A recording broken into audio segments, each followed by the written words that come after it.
is a Bramble Jam podcast.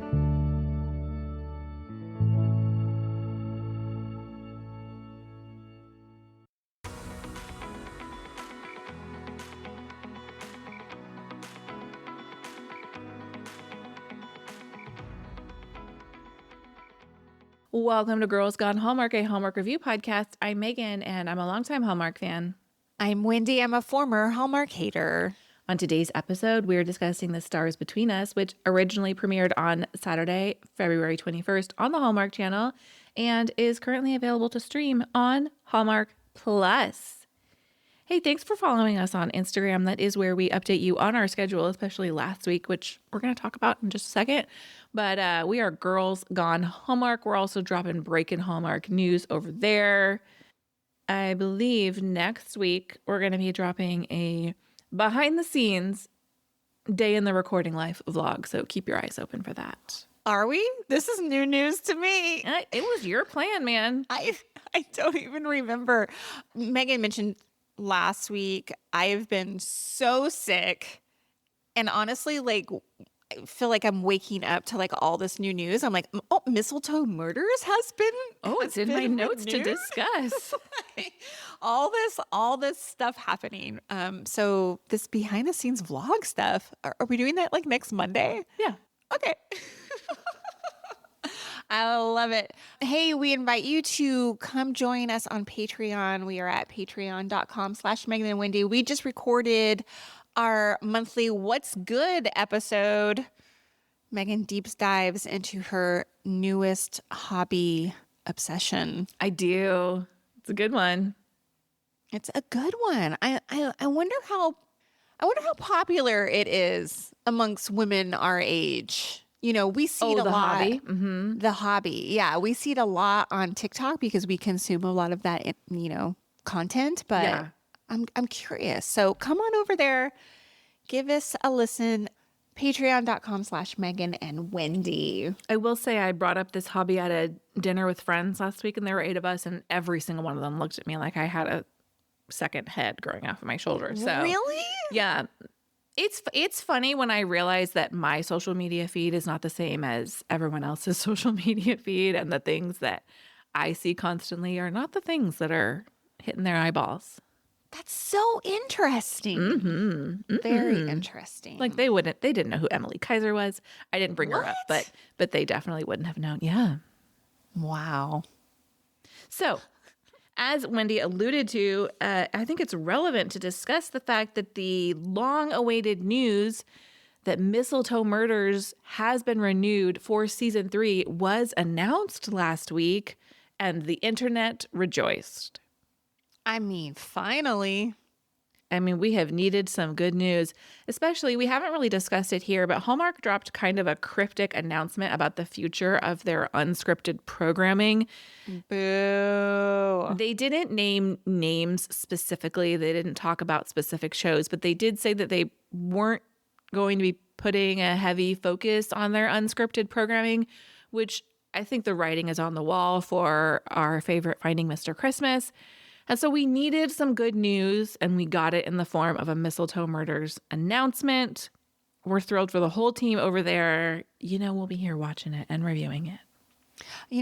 I'm not happy about this unscripted announcement. Oh, no. And, I spend a lot of time on Reddit, and people are like, oh, thank God. I don't watch any of that stuff anyway. And I just why are people no fun? Friend of the show, Alonso Giralde, had shared, I believe it was on Blue Sky. He shared that article, and he was like, in a long-running strategy for Hallmark to immediately abandon something that doesn't find its audience immediately. And I thought it was such an interesting take. Like, this is brand new for your Hallmark audience, this unscripted programming. And you do really have to maybe give it time, like to marinate and to find its people, and for people to open up their eyes to the possibility that this might be something that they're interested in. And I appreciated his take that it was like, well, they just let it go. Yeah. And to piggyback on that, because I'm not going to say because we're influencers, but like I got people watching Finding Mr. Christmas who have never watched Hallmark before. Same. So if Hallmark is trying to widen their audience base and then shut it down after one season. It just makes me, I'm like, what are you doing? What are we doing over there? Anyway. Well, What other big news? Is there any other big news I need to be filled in on? have we discussed that there's a release date for The Way Home? I'm not sure that we've discussed that here. I don't think so. April sometime? April 19th, Sunday, April 19th, which Back to Sundays. Back to Yep, Sundays. is a return back to Sundays. And if you look at the calendar, that will take us into June, the end of June, assuming we do the same 10 episode lineup that we've done in the past. So late for them this year. I know. Now, I was going to save this for a mailbag, but I think I'm going to bring it up here. We got a suggestion from a listener. Have Tell me you more. read this email by any No. chance? Mm-mm. It's about the Count of Monte Cristo. Oh, yeah. Wait. What was that in? The Way to You? Is that what it was called? The Yes, first movie in correct. the Loveuary. Yeah, Correct. okay. Listener Jennifer emailed us, and we had kind of discussed, we kind of threw out a bunch of ideas. We were like, should we read this? Should we watch it? Should we do a book club? Well, she dropped some knowledge, and that is that PBS is going to be airing a mini-series of The Count of Monte Cristo. Oh, it's brand new? Yes, starting on March 22nd. And it will be airing weekly. But because Jennifer is thinking like a planner, she says this is a production that has already aired overseas. And so if you sign up for PBS Passport, which I assume is their streaming service, all episodes will be available March 1st. So you and I would have access to them, and then we could release those reviews as they drop on PBS. So she actually said potentially for Patreon. I just love the way Jennifer thinks. So that's just something to think about. Jennifer, want to join our team? Right? Do you want to become our business manager, Jennifer, our content planner? I am totally into this. Okay, and here's what she says. Also, I think it might make more sense to read the book after the TV show because of how soon it starts. And also, I feel less disappointed by changes in an adaptation if I read the source material afterwards rather than before. I love that. Okay. Yeah, because it will take me forever to read a book, but Yeah. I would totally do this, and not for Patreon. I think we should I think so throw too. it in the Girls Gone Hallmark feed I because think it's so too. adjacent. I think so too. I think it could be it's fun. the same audience would be down for this. The lead actor is a man named Sam Claflin, who she says was in Hunger Games, Catching Fire, and Mockingjay, among other things. I'm going to look and see. Oh, Sam Claflin's a real wowie zowie. Oh, it's I think it's Claflin. I think I mispronounced his name. He is an English actor. Let me see if there's anything that I recognize him in. Oh, he was in Daisy Jones and the Six. He played Billy Dunn. Did you watch that TV series? I sure did. Peaky Blinders. Oh my God, he's real handsome. Yeah. Oh, he's the lead in Me Before You. Get the heck out of here. We need to do this. Okay, I'm into it. You heard it here first, folks. I love it. I'm super excited about it. Yeah, I totally recognize this guy. Yeah. I'm into it. That's fun. Super fun. I love this suggestion. Oh, good. I'm so glad. Let's do it. I didn't send it to you while you were sick because I knew you were going to be like, I can't even think about this right now. So I'm glad that it's falling on willing ears right now. That's exciting. Yeah, very exciting. So, okay, well, we'll figure out. It will be in March, though, sometime, right? Yeah, it drops in late March. So we will, we will figure out our schedule. We'll publish that over on Instagram, Girls Gone Hallmark. Yeah, I'm guessing we're going to be... I know there has been some questions, too, if we're going to do Hope Valley. Oh, I thought we had already committed to doing Hope Valley. I thought we had committed to doing it, too, but I saw an email from somebody saying, are you guys doing Hope Valley? The answer to that is yes. Yes, we are going to do Hope Valley. We are. And I'm going to tell you, I'm not that excited about it. No, I'm reserving judgment. I don't know what I think. I will say we are committing to doing Hope Valley season 1. Yes. Yes. We'll see it through, and then we'll see. So March sounds busy, and we have a weird schedule ourselves. Well, now it's time to discuss the stars between us. So let's hear a synopsis. 7 years ago, Kim made a connection with a stranger during an eclipse event. Now a fledgling news reporter, Kim returns to Illinois for this year's eclipse, unaware that their paths may cross again. Michael Robinson directed The Stars Between Us. Michael is the director behind 92 projects, including a slew of Hallmark hits. A few Girls Gone Hallmark favorites include both An Unexpected Christmas and An Unexpected Valentine, as well as Adventures in Love and Birding. Tim Huddleston wrote The Stars Between Us. Tim has 4 previous writing credits, including Sense and Sensibility from 2024 on Hallmark. Sarah Drew stars as Kim. We know and love her as Emily on Mistletoe Murders, but her 54 acting credits include roles in Hallmark like One Summer and Guiding Emily. She will also appear in the biopic Jimmy about James Stewart, due for theatrical release later this year. That's interesting. Anytime I think of Jimmy Stewart, I think of Chris Palaha. Same. Now. And I don't think we've ever seen that Christmas movie. That I agree. We have not. I can't even tell you what movie it is right now off the top of my head, but I feel like I might have to. Right? Maybe Christmas in July. I don't know. I don't know. Mm-hmm. Matt Long appears as Malcolm. Matt got his start in the one-season series Jack and Bobby in 2004, a show that appears to be well-loved by fans, but unfortunately is not streaming anywhere. Matt also appeared on Mad Men and this series Manifest. He hasn't been seen on Hallmark since Christmas Joy in 2018, making this a very welcome return. I would like to note that I don't know what it was that caused me to go down an absolute rabbit hole about the series Jack and Bobby. But I did. And let me tell you, the reviews of that show, everything I came across was, this is the best thing the WB has ever done. This show should have gone on for more than one season. It was never released on DVD. It never streamed anywhere. It may be available on everyone's favorite video watching site for free, and I may have started watching it there. And it is really good, and I am enjoying it. So I hope the powers that be don't come and get rid of it before I finish it, because I was about to order the DVDs on Amazon because I was so into this show, but they don't exist. They were never created. Question, he plays like the older brother? Correct. He plays the older He plays brother. Bobby? He plays Jack. Oh, he plays Jack. Okay. 2004. I mean, that was a lot of years ago. Was he like a teenager. young 20? Oh, okay. Yeah, he plays it. The show is about, technically the show is set in the future. It's about a president in the year like 2040 something.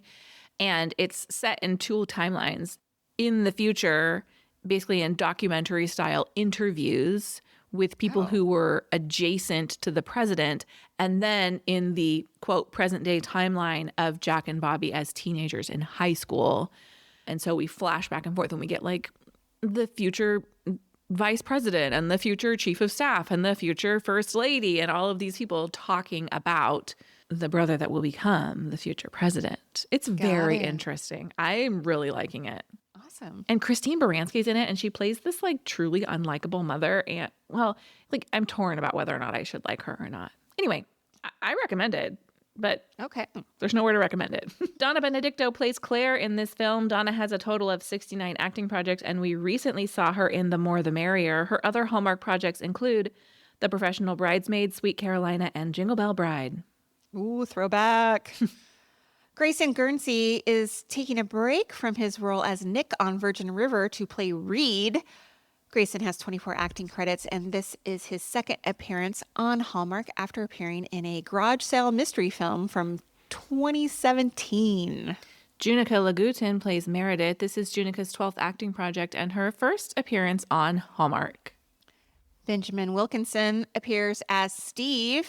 Benjamin has 111 acting projects under his belt, ranging from Hallmark projects like Family Practice Mysteries and When Calls the Heart to Family Law and The Good Doctor. Catherine Evans plays Samantha. Although Catherine was in Gilded Newport Mysteries, her typical acting projects skew much more in the science fiction direction, with credits in The Mysterious Benedict Society, Supernatural, and Six. Kevin O'Grady is Pete Whitaker.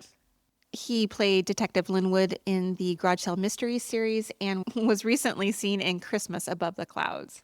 Iris Quinn plays Beth. Iris has a long resume of Hallmark titles, including The Wish Swap and The More the Merrier from 2025. Let's take a quick break and we'll come right back with our first impressions.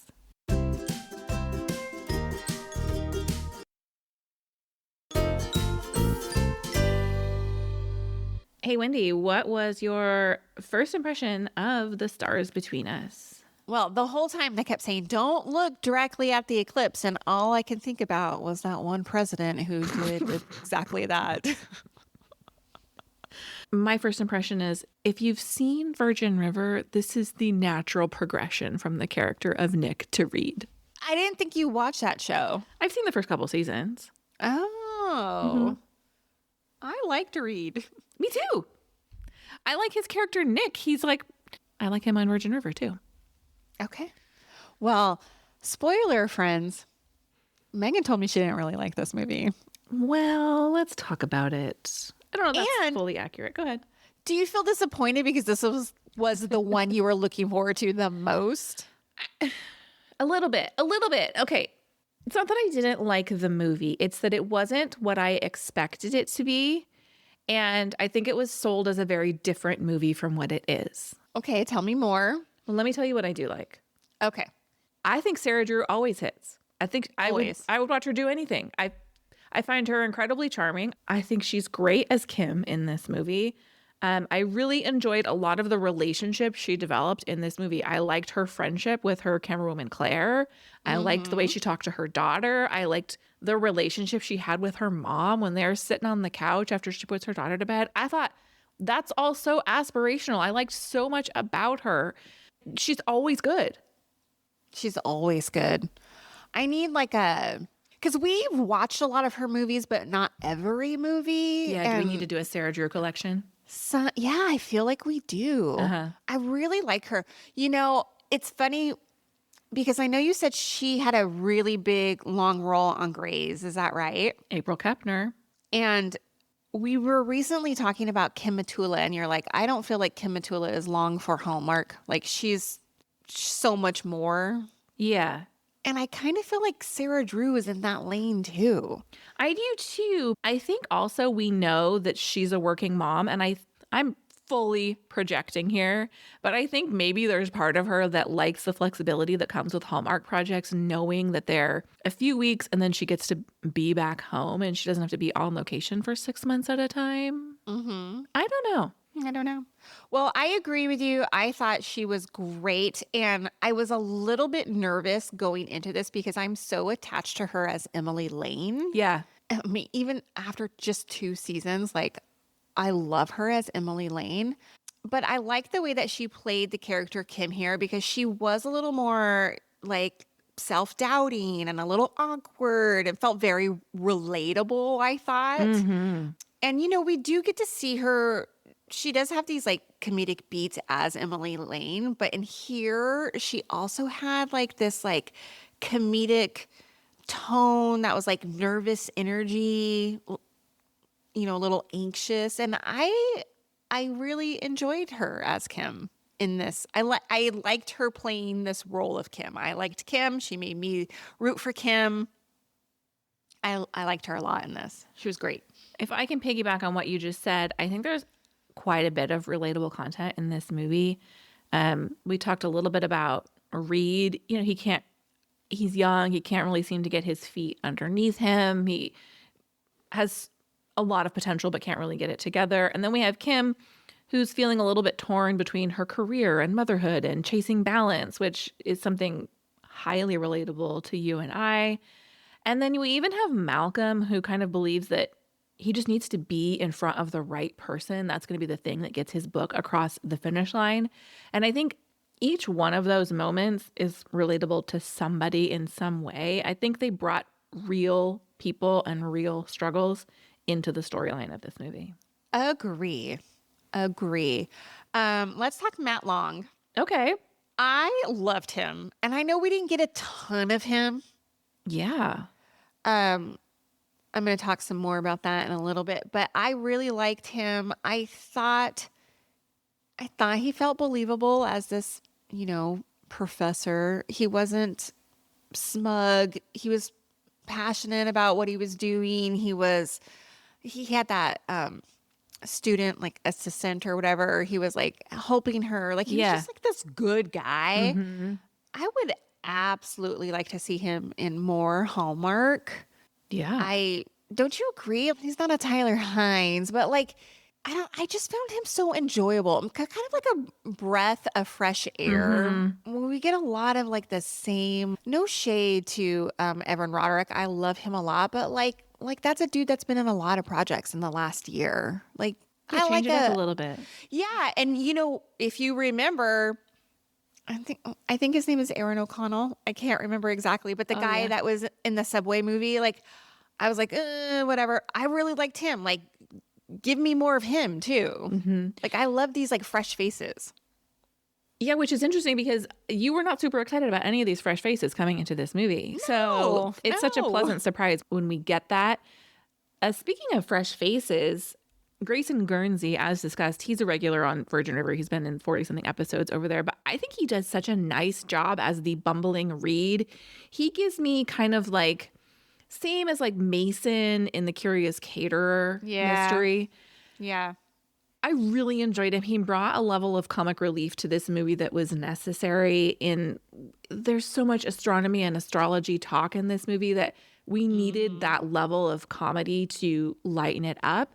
And I think it was nice to have Sarah as Kim does such a nice job being both completely frustrated with him. She kind of gets to bring that like sarcastic comedic energy in those moments with him, but she also gets to be a little bit of a role model and a mentor and letting him know that success is ahead of him. I loved their relationship. I thought he was such a nice addition to this movie. Yeah, I agree with you.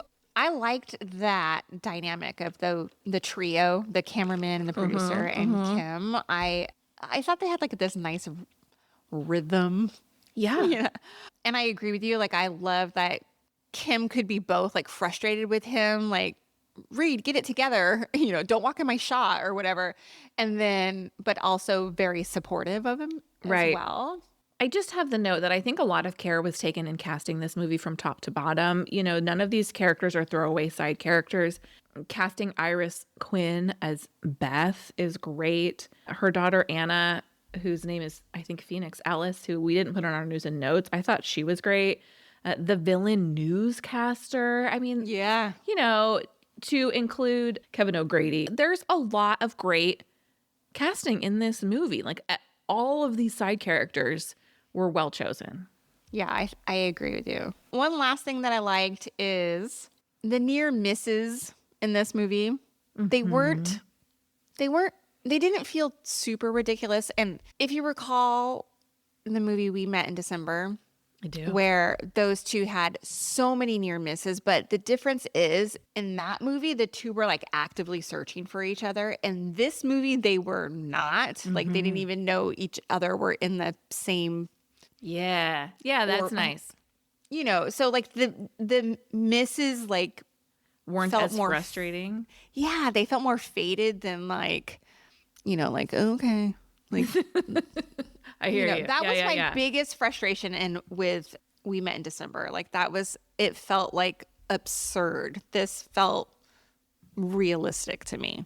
Yeah, and it's almost like I don't know, you can't help but think like, is that happening to me in my life? Is there someone that I just keep missing? One tiny baby is I did love her white dress with the pleated skirt and the button-down sweater. I don't think it was a two-piece. I thought it was a dress. Thought it was great. I loved her outfitting too. Let's talk wishes. Okay. Maybe this is yours, but it's certainly mine. I wanted more Kim and Malcolm screen time. I think maybe, is this your biggest complaint? Is that like the movie was sold on these two being like these star-crossed lovers or whatever? I mean, not really, but. That's funny. Yeah, that is among my biggest complaints about this movie, yes. Yeah, I mean, I enjoyed like their initial meet cute was very sweet, with the exception of like her fiance looked 20 years younger. Like he looked like teenager. I was like, what is happening here? Yeah, but she's supposed to be so much younger than 2, so I guess.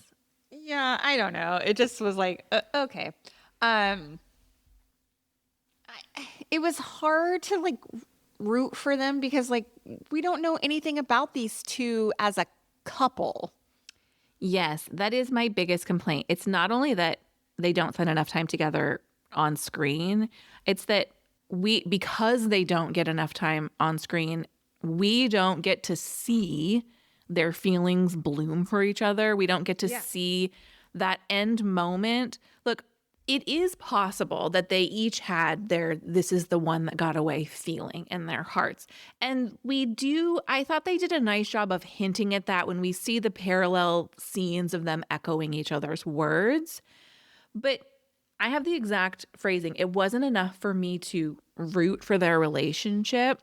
And Sarah and Matt are so good that in that moment at the eclipse where they reconnect, they do such a nice job of bringing that cute, flirty, oh my God, like that level of energy to it. But it wasn't enough for me to be like, oh, I think we'll be together at the next, or whatever it is, like the next time this happens, to be like, it was enough for them to be like, hey, let's get a drink after. But the level of feeling that they had for each other wasn't as earned. And that was a disappointment for me. Yeah, we never saw him pining after her for years and years and years. We don't know anything about him other than his professional life. Yeah, exactly. Exactly. And then we know from her, like, she had like a busted marriage or whatever. Yes. But like, I'm sure you and I could be like, oh, remember that one guy that we met like 20 years ago? I wonder if he was the one. Actually, not 20 years ago because I've been married longer than that. But you know what I mean? Sure. Like, I do know what you mean. I would never be like, if I divorced my husband today, I would never go, oh, I wonder what happened to that guy from 1994. Right. You know? Right. Never. Well, never. And to your point, if you were like, hey, this is Joey, I'd be like, who the F is Joey? Because I have not seen the intervening 35 years in which you've been like, oh, Joey, right? So for our husbands, there is no actual person named Joey, FYI.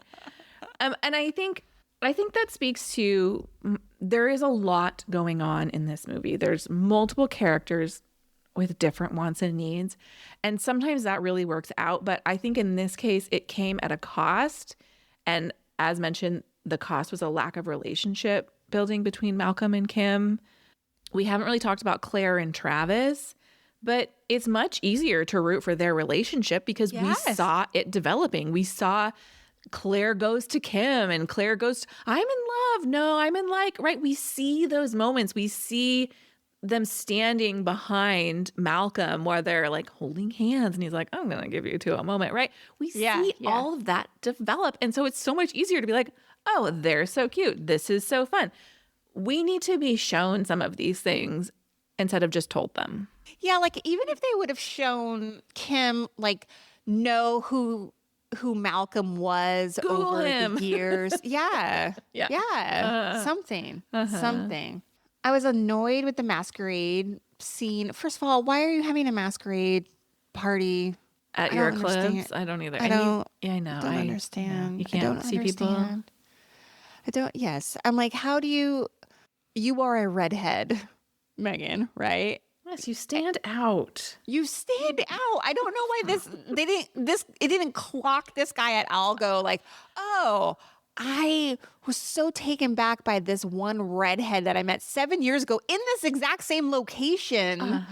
And you don't even like think maybe that's her.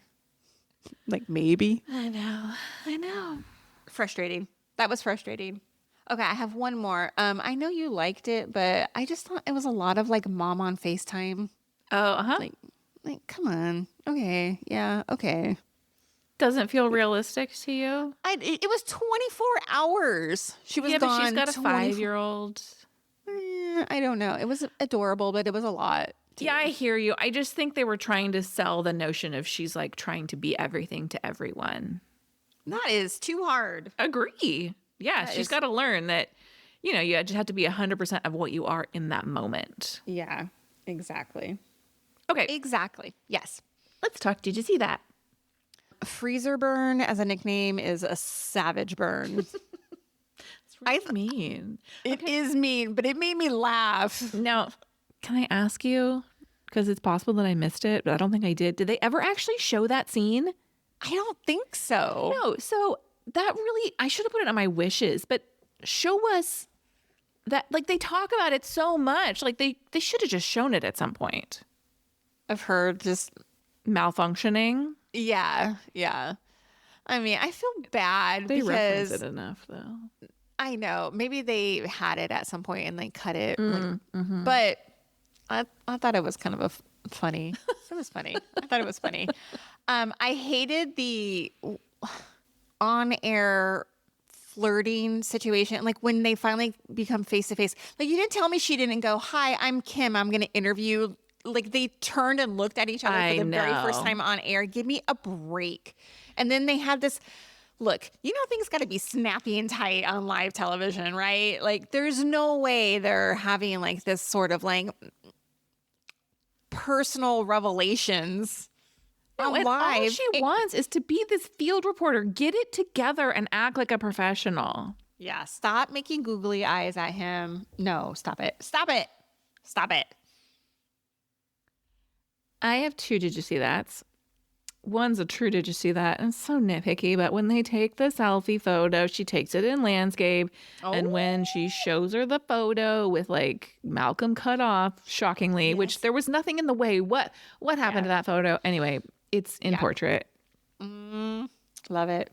My last did you see that is, did you see that adjacent? But I did look, and Carbondale, Illinois was in the path of totality for both the 2017 and 2024 total solar eclipses. Oh, interesting. So I thought I had read somewhere that it was like, oh, the chances of that are so slim, but. Well, this was known as the Eclipse Crossroads of America. It was one of the few locations to experience totality twice in 7 years. And the next total solar eclipse will not occur in this area for roughly 300 years. Oh, wow. Interesting. So I just had to know, and it's true. I did see someone, they were like, although this does take place in Carbondale, it was not filmed there. I'm like, yeah, no kidding. Sorry, I don't mean to be a jerk, but I mean. No kidding. This was real science heavy. Yeah, I tuned out. I honestly tuned out. I was like, don't care. I'm sorry. Well, Sometimes I on top of care. it- I didn't care. On top of it, we have like our Hallmark Hall of Fame movie is also science heavy.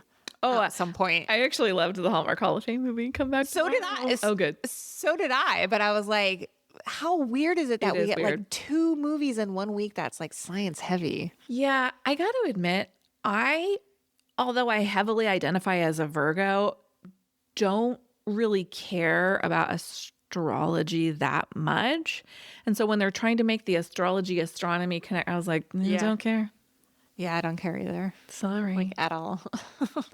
I'm a jerk, but I was just like, I just let it be static. I mean, and come back for the fun stuff. Yeah. On the flip side, though, I'm like, okay, cool. Like, in our 6 years, I don't think we've seen a movie that talks about I agree. astronomy. I thought the idea, look, I said I thought the idea was really cool. In our first impression, I loved the eclipse setting. I loved these characters. I had high hopes. I thought it had a lot going for it. And some people really liked it. The opinions are really split. Some people really, really enjoyed it. I didn't hate it. It had a lot that worked for me, but I had some notes. Okay, so on that, what did you rate this movie? 3.5 stars. I gave it 4 stars. All right. Thank you for listening to this episode of Girls Gone Hallmark, a Bramble Jam podcast. If you love this podcast, friends, we do still and always will love your 5-star ratings and reviews. If you're an Apple Podcast user especially, open up the app, search for Girls Gone Hallmark, scroll down to the bottom, tap the 5 stars, and if you're feeling extra generous, type in a quick review about why you love this podcast. It makes a huge difference. We'll be back next time with more Hallmark reviews. Goodbye. Bye.